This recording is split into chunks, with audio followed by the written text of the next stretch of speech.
कुत्ते से याद आया, आपने एक वीडियो बनाया था पाकिस्तान और उसको कंपेयर करा था, क्या कुत्ता जैसा दिखता ही तो हम क्या पाकिस्तान आप दिखाइएगा ना, पाकिस्तान का नक्शा कुत्ता जैसा दिखता ही, तो हम क्या करें इसमें।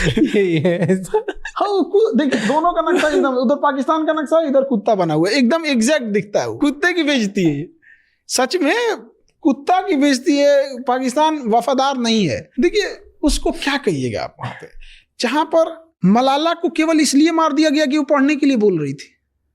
अजब अजब